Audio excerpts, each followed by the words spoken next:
I'm Rachael Moss.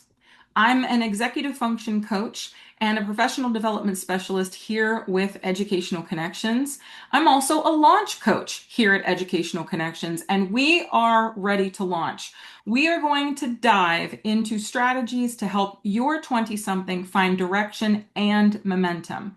For nearly 3 decades, our team here at Educational Connections has helped students build skills for time management, organization, all of those executive function skills that we need to do well in school. Now, we began to notice a pattern. Many bright students, especially those with ADHD or weaker executive function skills, they continue to struggle even when they've graduated from college. They find it difficult to create structure, to move forward with their career goals, and to build momentum in their job searches. And this makes sense.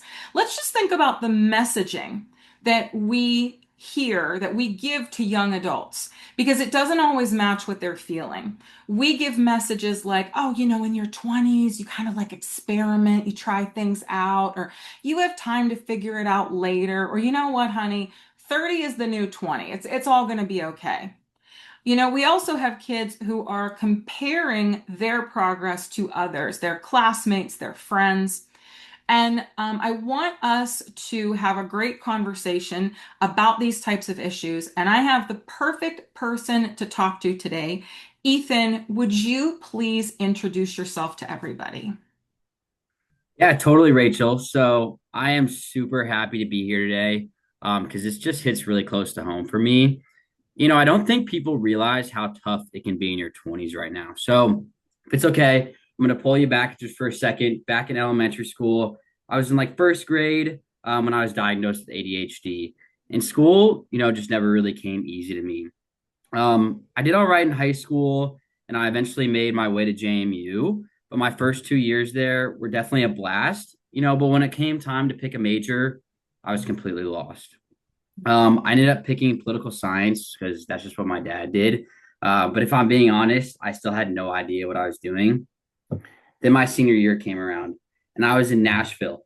I was there with a bunch of my buddies. I was sitting on a rooftop with them, having a great time during our fall break.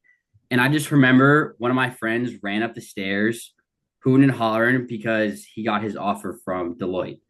And around that same time, I just felt horrible. I had nothing going for me. And my heart just sank.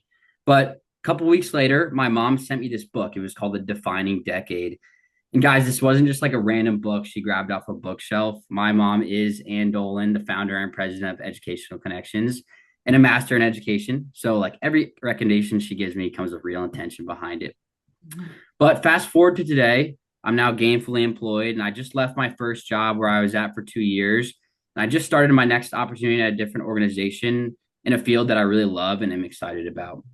When I first started my first job out of college, I picked up the defining decade again.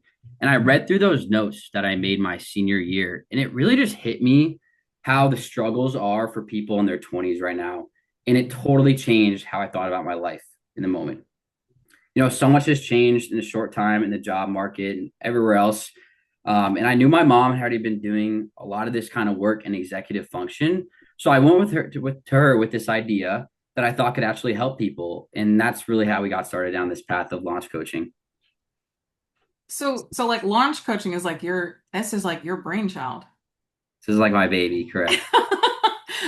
Well, you know what? Happy birthday to your baby. We're going to have a great conversation today. Here's what we're going to cover. We're going to talk about why capable young adults feel stuck.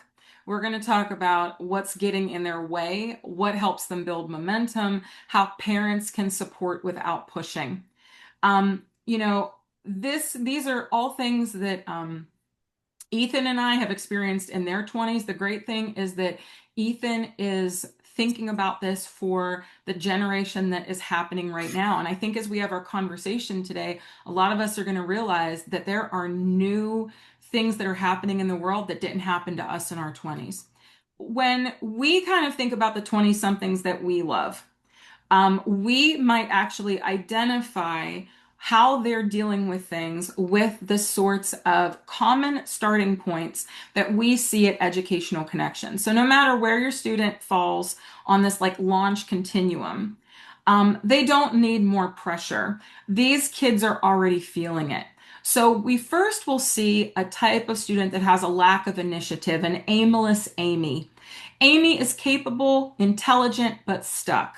It might look like she's not even trying. Maybe this is the kid who is spending more time on the couch than they are out there trying to, get a job. They're just not engaging with the next steps. And when we try to engage an aimless Amy at home, even questions like, "Hey, what'd you do today?" or, "What's the plan? Did you apply for that job?" This student tends to like break down a little bit. There's no system for our student who has this lack of initiative, this aimless Amy. And we do see this in college students and recent graduates. So college seniors and recent graduates. We also have kids who are trying but inconsistent, a tractionless Trish. And I see this a lot in the sessions that I have with students in this age range. Students are trying, but it's really inconsistent. So we'll have a week where the tractionless Trish is putting out that resume to all different types of places. And then the next week or the next 2 weeks go by and there's kind of like nothing. And parents will hear, "Oh, I worked on that, but the deadline isn't followed through. Follow-ups don't happen. Opportunities stall and then fail." It isn't really an effort issue with tractionless Trish. It's really a consistency issue. So this is a student who really needs to build systems and have that motivation. And we see this in college students, recent grads, even young professionals. The third type of student that we often see at a starting point is our frustrated Finn. Finn is motivated and working hard, but just not seeing results. This is a kid who is applying, reaching out, staying busy. I have a student on my roster who is this to a T. Every single week he is doing things, but nothing is working. This student that I'm thinking about on my roster 1 week recently was just like, "I just want something to work." Even though they're doing so much, there's not really a strategy. There's a lot of effort though. And so we want to use a targeted approach with a responsible but plateaued young person so that they are getting what they want out of their time. So Ethan, when you look at these like three common starting points and you think of your own journey, like which one were you? Yeah. I think most of us in our 20s have been all three at some point. You might start off and you're unsure where to even begin, and then you get into a little bit of a phase where you're motivated, but you can't really stay consistent. And you probably eventually land in a spot where you're doing all the right things, doing all the busy work, but you're not Mm-hmm. really moving forward. I think like the biggest key here is recognizing who you are, because each stage just requires a different type of adjustment to keep progressing. But personally, myself, I would say I'm more like the frustrated friend type. I can definitely make a plan and do all the busy work, but when things plateau, when things get no results, I ended up just getting frustrated. Yeah. I mean, in my 20s, I had a big aimless Amy period myself. More time, like helping out the land of Hyrule on the Nintendo than applying for jobs.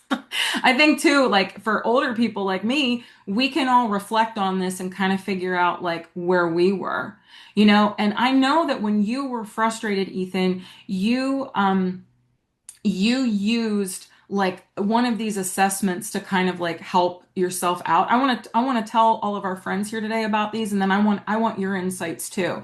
So when we start working with students, we can use different like assessments to help them when they're part of launch coaching. So we're getting to know kids, and we're also trying to figure out how they're wired. If we have a student who is in that aimless Amy phase, we might want to use something like a high five assessment, which highlights overall strengths. Because somebody who is having those aimless kind of thoughts, they may not fully see what they, bring to the table as far as a job is concerned. If we have that kid who's kind of like tractionless Trish, where there's some effort sometimes and then no effort other times, we want to connect them to possible paths. So we'll use something like a Holland code assessment because that can help us narrow things down.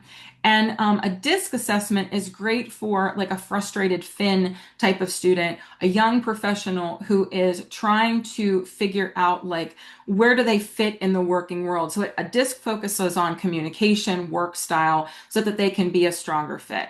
Ethan, how do these kinds of things help you? Like, did you tell me you did a disc? Yeah, so I did a disc Yeah. test. I came out as a driver. So that's Mm-hmm. kind of a person that's assertive, confident, not really easily influenced. And at the time, I thought that meant I was doing everything right. But Yeah. when I was looking back, that just kind of meant I wasn't heading in the right direction. My parents were trying to actually help me out, and I was just super reluctant to listen to them. I just Yeah. wanted to figure it out on my own. And I think that's something a lot of 20 somethings want too.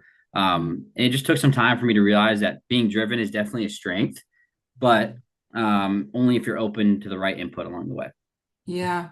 I mean, and I think what you're kind of getting at here is that this thing that you and I have talked about before, drift versus momentum. So, like when you're in that, like your starting point was like definitely frustrated Finn, where you're doing everything but you're getting nowhere.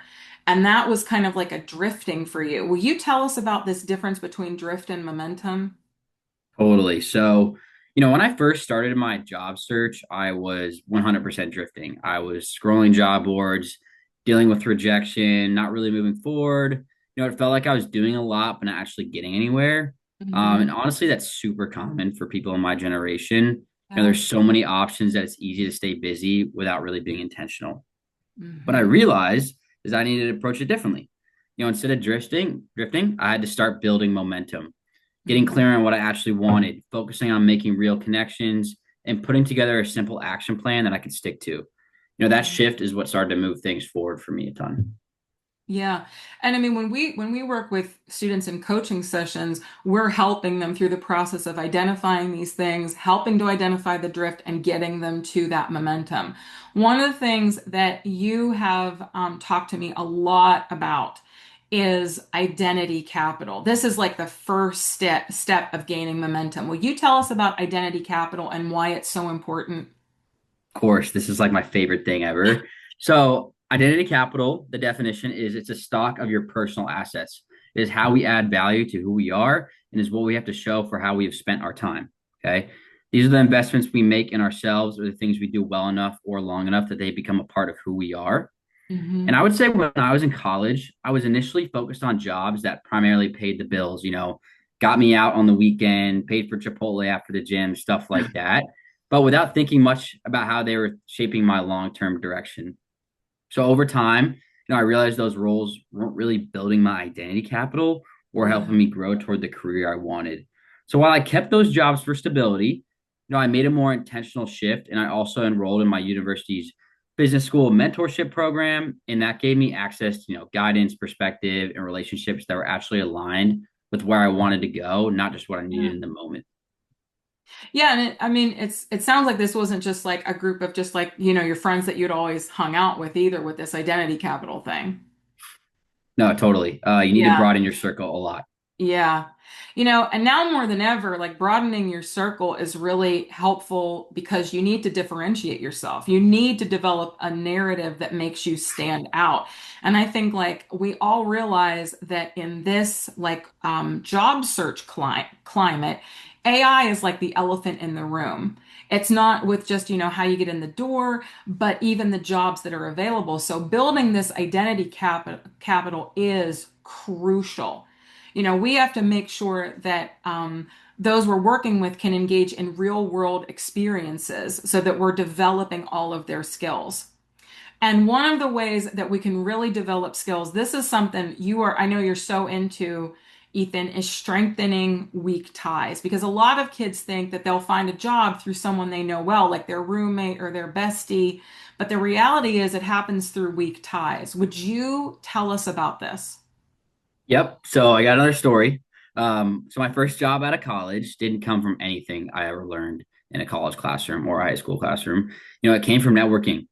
I took a job shadow internship through a family friend, and I spent about a month following around the office staff at a roofing company in Northern Virginia. I went to meetings, saw how the sales team worked, and I even went in the field.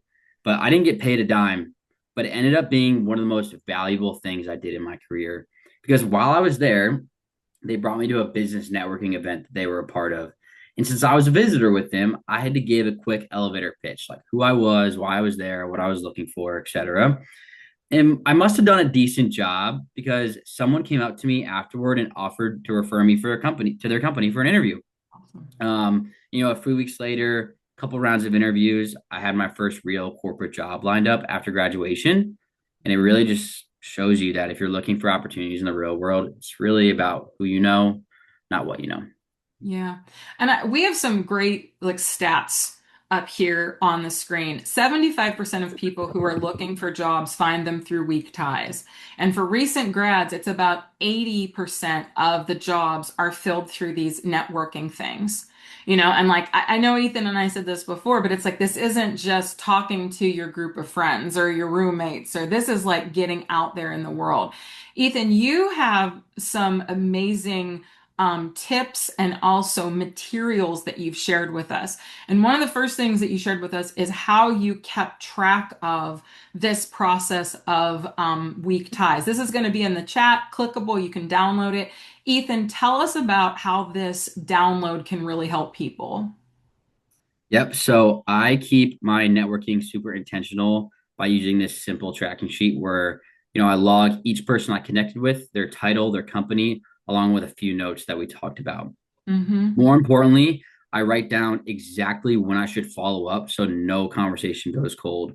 Helps me stay organized, build relationships over time, make sure I wasn't just like meeting the people too. I was Yeah. actually like staying connected and adding value to it. That's awesome. Yeah, and it's little things like this that really help you. And you also told me this is the thing that when Ethan first told me this, it blew my mind. This is like Jedi level stuff. How did you tell us about how you used LinkedIn to find these really great weak ties? Yep. So I use LinkedIn a ton to build my network. I'll find companies I'm interested in, look through their employees or their people I'm already connected with or alumni from my university. And you'd Mm-hmm. be surprised how many people are willing to respond to a quick message just to connect, talk a little bit about their career, how they got there. And Yeah. really, a quick chat can just lead to a future mentor or referral into a company or just a friend that might be able to help down the line. Yeah. I mean, and so what Ethan told me you can do on LinkedIn is you can go to a company and you can actually search by your alma mater, right? Correct. Yes. Yeah. So you can find people that went to the same school that you did. And like I don't think it's that surprising that people would want to give it their time. Like I went to Duquesne University in Pittsburgh, Pennsylvania. I know you went to JMU, so we're both Dukes. Dukes from two different campuses. Yeah. But like if you see somebody that's younger than you that has gone to your school, it's like that school spirit translates and you want to help your little brother or sister. I just think this is wonderful because you're using that status as a proud member of your, college class to your advantage yet again. This is also really great because networking feels so hard. Whenever I'm working with students in my sessions, I mean, I have kids that would rather hot wax their whole heads than do any sort of networking. It's just like they would rather hide under a rock. You know what I mean? Talk to us about this, these anxieties that young people have about networking. Yeah, so a big thing I've learned is that networking feels way scarier in your head than it actually is. Mm, Most people aren't judging you and are usually very happy to help you if you come in curious and respectful of their time. hmm. What helped me shift my mindset was going from I need to impress this person to I just want to learn something from them, which Yeah. takes a lot of pressure off. And keeping like your outreach simple and honestly just asking for like 10, 15 minutes to hear their story about their career, those first few conversations might feel uncomfortable, but that's normal. And once you get a few under your belt, it becomes way more natural and even something you start to enjoy. For me, it all started with something simple, like a LinkedIn message to a fellow college alum, turned into a real conversation. I really just like talked to them while I was waiting for a flight at the airport. I learned more about his role, the company, what it takes to break into that industry. And it showed me how powerful like a warm connection can be and how just Mhm. taking a shot on a genuine message can open doors for you that you wouldn't expect. Because that that conversation ultimately led to the job I have now. Hmm. Yeah, I mean, that's such an authentic experience that you had and you were open to it. That's wonderful. The other thing that, we're talking about systems, we're talking about how to help our aimless Amy's, our tractionless Trishes.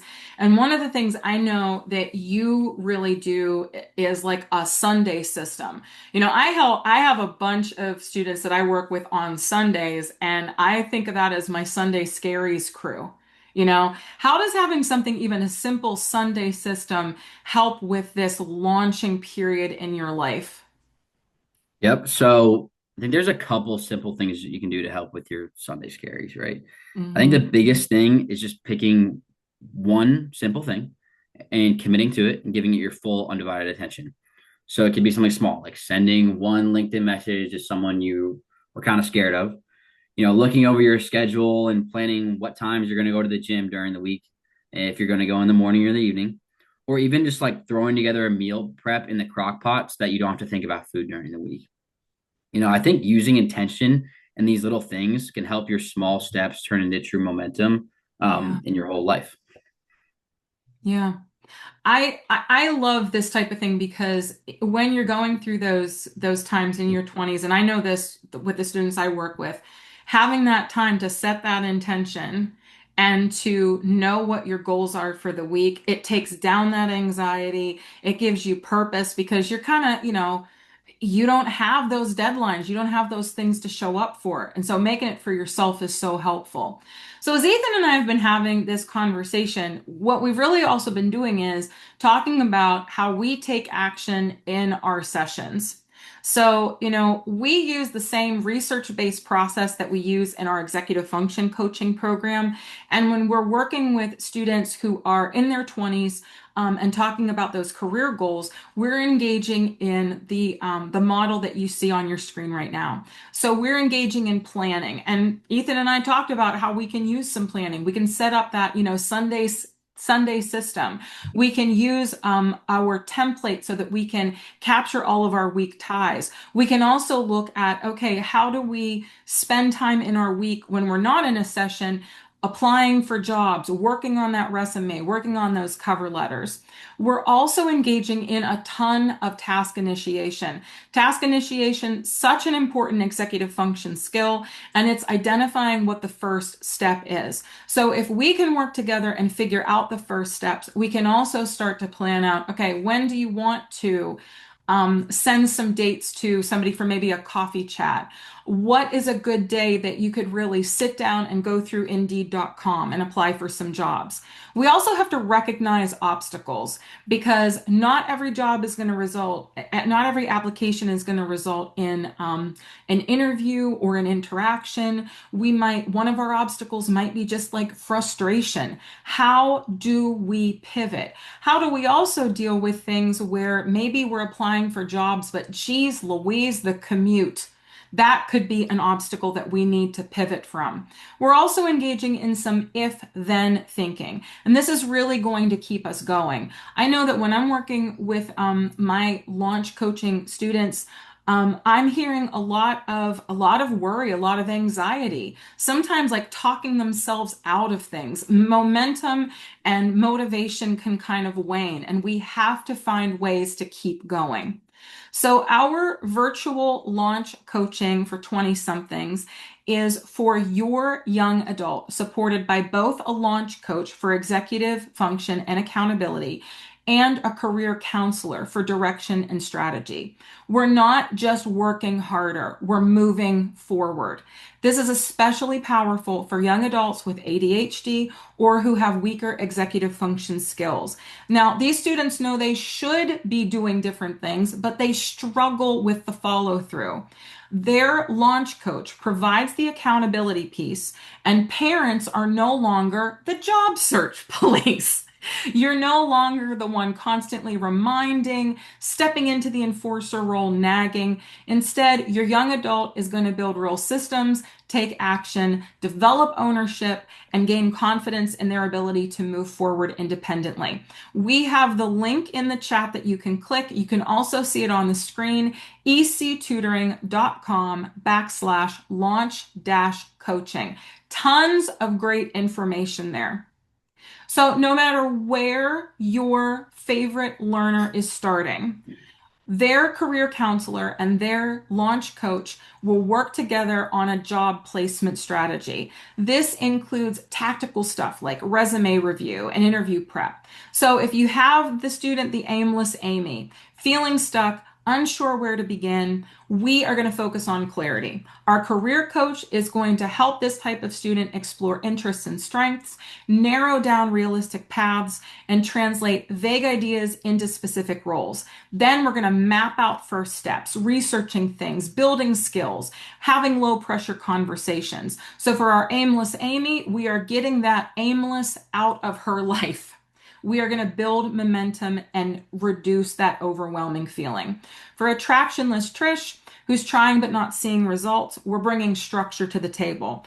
Our career coach is going to help tractionless Trish define a clear target, audit what's not working, and build a repeatable job search strategy. This type of student is going to learn how to prioritize high impact actions like networking, targeted applications, and follow ups. So this way, the effort becomes consistent and leads somewhere.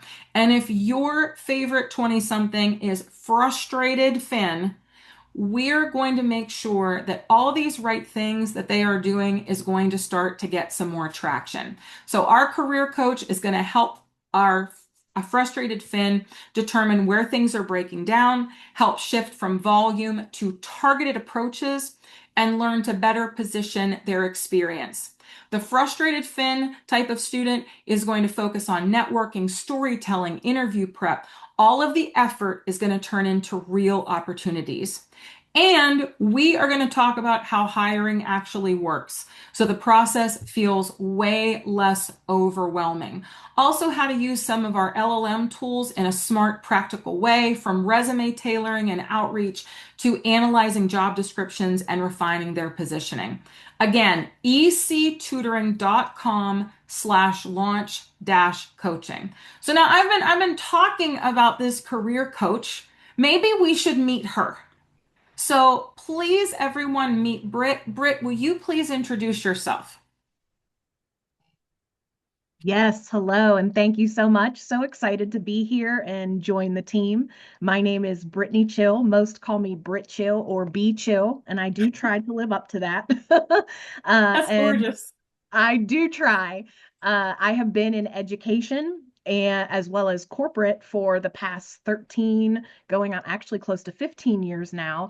And I've Nice. supported students and adult learners from universities like Carnegie Mellon and UC Berkeley to trade schools and community colleges based on preference, interest, and need. And I've also helped students gain positions everywhere from local apprenticeships to getting hired at Ernst& Young and Goldman Sachs. So I've worked with a broad array of students and experienced the ups and downs of the job market to where we are now. So looking forward to working with the students here as well. Yeah. So, Britt, we've been kind of dancing around this, but I think you're the person to answer this for us.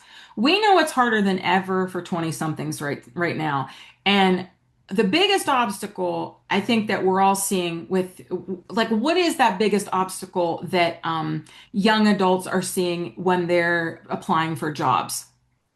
So I think there's a lot of converging factors, but it all kind of umbrellas, in my opinion, under AI. But I'm Hmm. going to slide a little twist in there and say that I think while that might be the obstacle or problem, I think AI can also be the solution. From a Yeah. problem perspective, from everything from the applicant tracking system, which is like a big filter that filters out resumes, where if you say instructor instead of teacher, even though they're ultimately the same thing, your resume may never see a person. Yeah. And that can be something that might be an obstacle as learners are trying to update resumes. It's Mhm. tedious to try and tailor to keywords that are all meaning the same thing, right? So Yeah. there's a lot of, I think, difficulty in trying to navigate some of what that is causing, as well as the fact that because there are automated AI job application softwares, Yeah. Now, hiring managers are receiving thousands of sometimes generic applications Yeah. instead of hundreds, because of sheer capability of AI tools to send out broad arrays of applications. So, from a solution perspective, we can teach our students to work with AI as a thought partner. You Mm. mentioned your time spending playing Hyrule. I'm going to use an example as well. I like to use AI like Tony Stark or Iron Man, use Oh, Jarvis Jarvis. Yeah. as, a brainstorming and thought partner that, if you see that you're struggling with something or our students are struggling with something, using that as a way to figure out where is this obstacle? How can I Yeah. fix this? How can I tailor my resume? And it can also help build momentum by saving time on some of those things. Like Mhm. Ethan, your story was amazing and you did all the right things. And we can help students learn how to use AI to do a lot of those things as well as a tool to assist them. So that's kind of how I see in terms of obstacles, but a way to solve that too. So it's not insurmountable. Yeah, I mean you have to know how the playing field's like set up. You have to know what the course looks like, and it sounds like what you're helping our students do is to understand what all those obstacles may be, and then how to use those tools to their advantage as well. Exactly. The solution comes from the problem. Yeah. We've had a great conversation today. I am encouraging you right now. Please, please, please put any questions you have in the chat. Um, we want to make sure we're going to have some time for Q&A. I know that all three of us are ready for some questions to answer. But as we're wrapping up here, we want to focus on our final message. Remember that small steps create opportunities for tomorrow. So we want to make sure that progress comes from action and not perfection. Ethan, this is your baby, right? If you would have had your baby, this launch coaching in your life when you were starting out, like right when you were done with college, what do you think would have been different for you? I think things would have been a lot more intentional, especially at like 19 or 20. Your focus is mostly on grades and having a social life, which can be a lot to juggle at some points.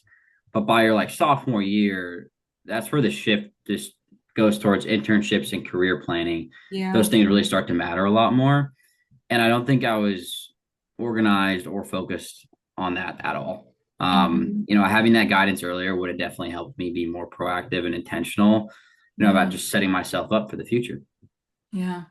I think I'm that, yeah, I think maybe when, like, hearing you say that makes me think about when I was that age too. I wish I would have had this. It would have been a lot less time on the video gaming couch in my parents' basement, a lot less time being frustrated with myself. Um, you've been here for our conversation. The three professionals on the screen are our program managers. You can scan the QR code. We're going to have a link in the chat that you can also click. We also have our link in the chat for launch coaching itself, ectutoring.com/launch dash coaching. But if this is resonating with you and you are interested in this, scan that QR code, click on the Get Started link, and we will connect you with one of these three amazing professionals, and they are going to help you get paired with a launch coach so that your beloved 20 something can have that support and get to the next phase in life. So I'm going to leave that on the screen for a couple minutes for anybody who wants to do the QR code and then take it down. Let's get into Q&A. If anybody has questions, put them in the Q&A so that we can answer them. So we already had somebody that asked us about the book, The Defining Decade, and that was answered um, in the chat. The Defining Decade, the book that Ethan read that I conveniently had on my shelf full of all of my Post-it note comments, is written by Meg J, PhD, a fantastic book. So if you want to read the same book that Ethan did, check it out. It's wherever books are shelved, library, bookstore. whatever. Okay. So I wanted to make sure that I said that because it's, Ethan talks about that book and it's so instrumental for us. We also have a question from Carrie that's asking specifically about the assessments that we talked about a little bit earlier.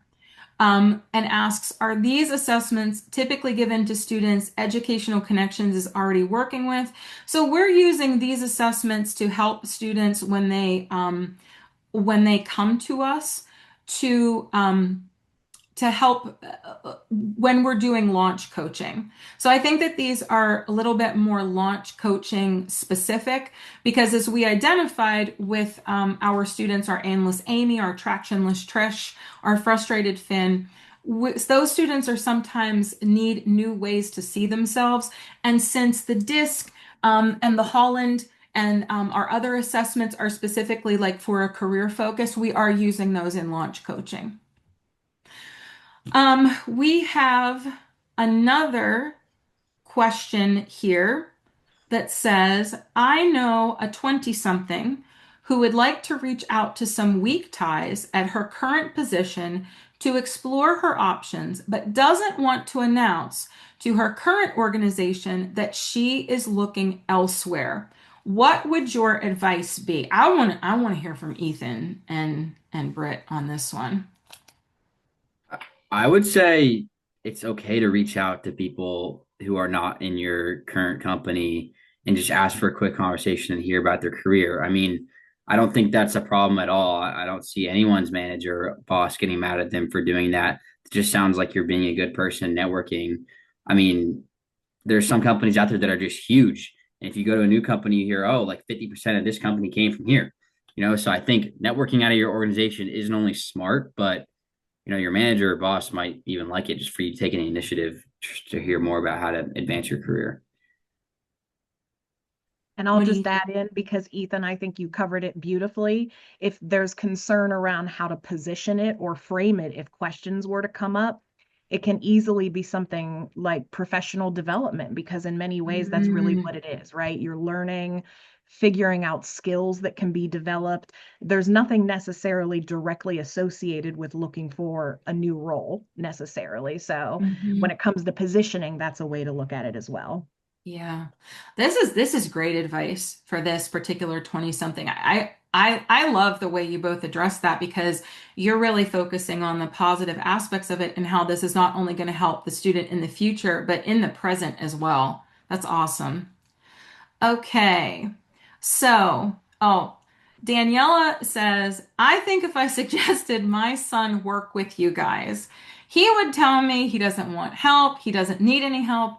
Any suggestions for what to say? I want to start this one off because this is all of the students that we work with as executive function coaches when we have students who come to educational connections for like ACT or, SAT prep. A lot of times kids are thinking, oh, I can do this on my own. I can do this. I don't need anybody to help me. One of the things that I personally think is valuable is to to give things a try. Our launch coaching is a package of 8 sessions. So it's this isn't a forever commitment. This is something that you can manageably do. Like if you had 8 sessions and you did 2 a week, that's a month. You can think about it that way. Would you be willing to try something for a month? If you do 1 session a week, it could be 2 months. So it wouldn't be that big of a commitment. I think that could be a way to address it. Ethan and Britt, what do you think about this? I would say get him in front of someone that has gone through this path. Like, Yeah. I mean, if we went back to when I was in college and my mom tried to get me to do this, I would have been like, no, leave me alone. I can do this myself because that's what everyone wants to do. They want to do it themselves. You become an adult in college. It's the first time you leave your parents' home, Mhm. and you're really on your own, and you think you can tackle the world. And I just remember like I didn't want anyone's help. I want to do it by myself, but that's just not how the world works. So I would say if you know someone, they can talk to me if they want to, but if they know someone that has gone through this process, just get them in front of them and just, I'm sure they would say the same thing, like just try it. it can be so helpful. And especially if your mom or dad or your parents are looking out for you this way, then you should be super grateful for it. Yeah. I What do also you think? agree. Ethan, sorry, I just will jump in quickly. Oh, Hearing from peers, I think, is one of the most influential pieces that can help learners right now. But yeah. when I've worked with students who are a bit hesitant to take any help, sometimes it's helpful to talk about it in terms of simple strategy for all the Mhm. things they're already doing right, but Yeah. just maybe packaging it up in a way that works a little bit better for them. Yeah. That way, it's more positive reinforcement that can maybe help them have the desire to keep going. Hmm. Yeah, I think it's also sometimes when when working with students, it's also like like this is something I do with a lot of students when they meet with me for the first time, and I had a particular like middle school student that was like, I prefer to work with my real teachers. So this isn't, the age that we're talking about, but this is something that's pretty common. One of the things that I try to do too is to engage students in reflection on how are things going for you right now? Can you identify things that you can't do right now on your own? If you had a little bit of help on this, do you think things would get easier for you? Do you think you'd have more time to do what you wanted to do? But that is a hard thing because we want to do things on our own. Okay, let me look for our next questions. We have some great comments in here. Allison has said to us that this is outstanding and that she's really, like she said, Ethan, thank you for being an inspiration.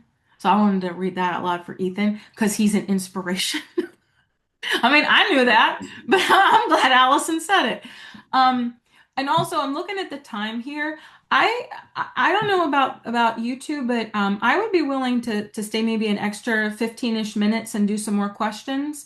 Anybody that wants to has something else to do, wants to get to getting, feel free to leave the session. We're all always going to have that replay, but let's do some more of these questions. So, my son is a college freshman in engineering. When he goes back to school in the fall, he will begin the process of applying for competitive international opportunities and internships for next summer. He is a client with an EF coach at Educational Connections. What are your thoughts? Is launch the right place to work on this? What do you think, Britt? Specific goals? It sounds like a definite positive step to identify the specifics of those goals and build a plan around that. And this is the perfect year to do that, and especially when it comes to networking. Yeah. I also, what do you want to say, Ethan? I would say the same thing, honestly. Yeah. I think Britt nailed it on the head. Mm-hmm. I mean, our launch coaching is all about tailoring things to each individual student's needs. This would be a great place to have protected time for that.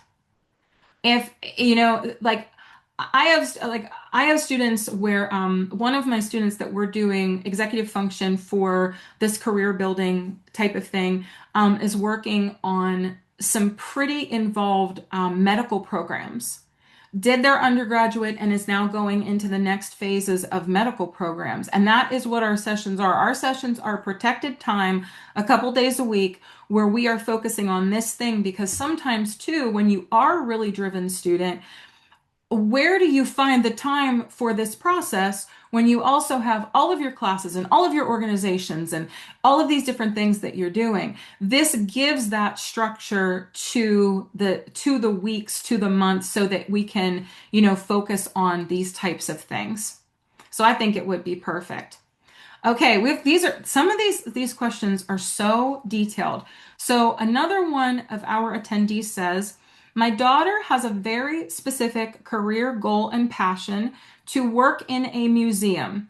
This feels very difficult right now, and I'm wondering what is the best way to help her find gainful employment without killing her passion." I can answer that, Rachel. Okay. I would say you got to start networking. You got to start finding people in that industry, Yeah. especially because that seems like something that is, there's not many people out there that do that. It's probably very hard to get a job there. Um, Use LinkedIn, use anybody and everybody you know.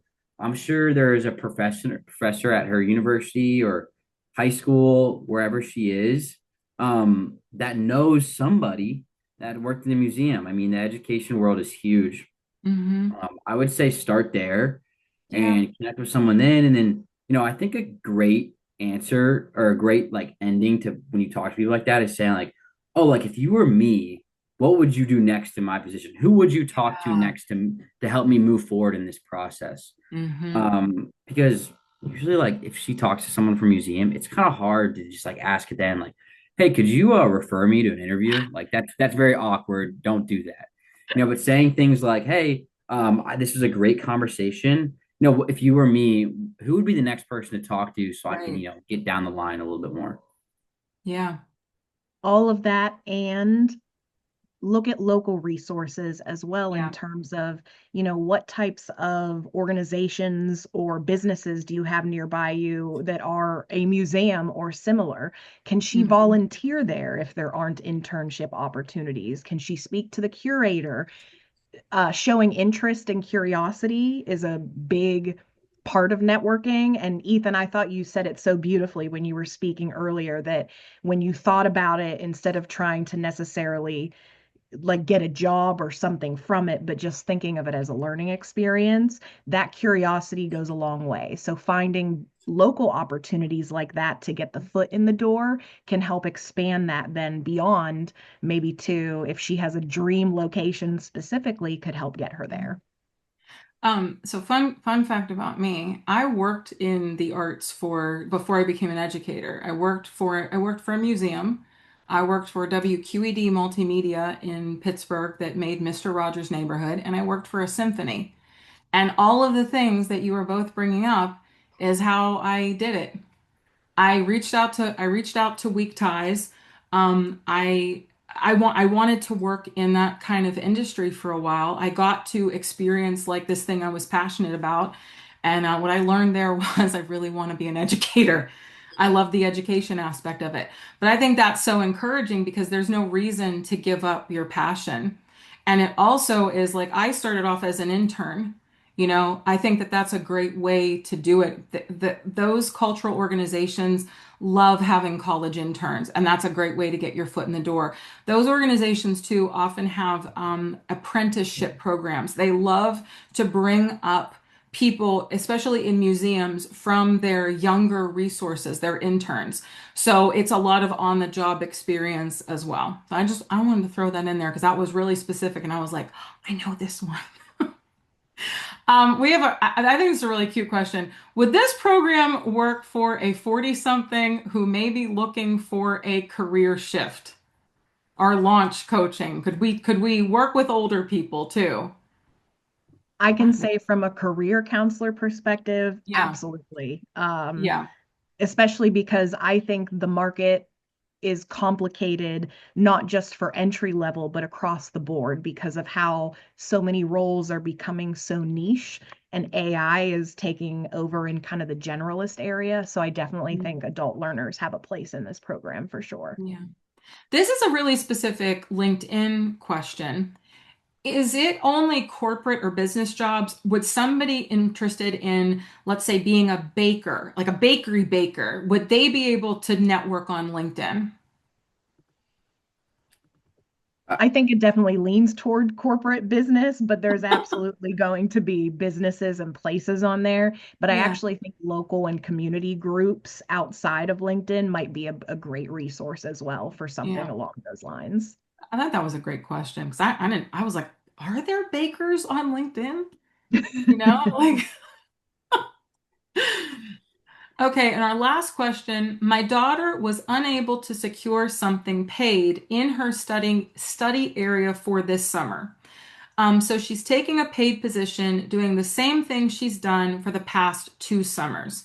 She's worried that she won't have any experience in her field of study to put on her resume. Any thoughts on what she can do to help build up her resume in light of this? Sorry, excuse me. I can answer that, Rachel. Yeah. I would say, if it's possible to take an unpaid position, if there's one out there, do that. I mean, down the line, that's going to mean a lot more than the paid one. Mm. Um, and like my going into my senior year of college, and I did that, unpaid one at the roofing company that I was talking about earlier. I had another job. Like I just cut my hours from 40 to 30. And I basically just like went in at like 11 a.m. every day. And I just told them, I was just straight up with them. I was like, hey, like I am gonna be a senior. Like I love working here. I was working as a dock hand at a marina in DC. Like Oh, not wow. like nothing compared to what I do now, right? And I just straight up told them, I was like, hey, like I can't be here until this time, these days. Um, like, is that okay? And they're probably gonna say yes, because it's gonna be all right. But Yeah. I would say try to find the unpaid one if you can, and just cut down your hours at the paid one if it's possible for you. That's such great perspective because they know too, when you were younger working as a dockhand, it's not like you're going to be old man Dolan down at the docks. Like they know that's not your ultimate career. Yeah, I love how you use that self-advocacy in that example to get what you needed, and also to keep a job so that you had, your money for the things that you needed to pay for. totally. Yeah. Well, friends, we have exhausted all of our questions, which makes me sad because I think those are the best questions we've ever gotten. I loved how specific those were. I love how everybody that participated really tied it to, what we were talking about. I want to thank every single person for joining us. Please, check out ectutoring.com/launch dash coaching for more information. You're going to get the replay of this webinar in your email. We have been absolutely honored and delighted to have you. Now, before I end this webinar, a survey is going to come on your screen. From the bottom of our hearts, we are begging you to fill out that survey because your feedback is helping us tailor everything. So you are going to help make us better by filling out that survey and giving us your feedback on this webinar. Thank you for everything. Everyone have a beautiful night and we hope to hear from you so you can learn more about launch coaching.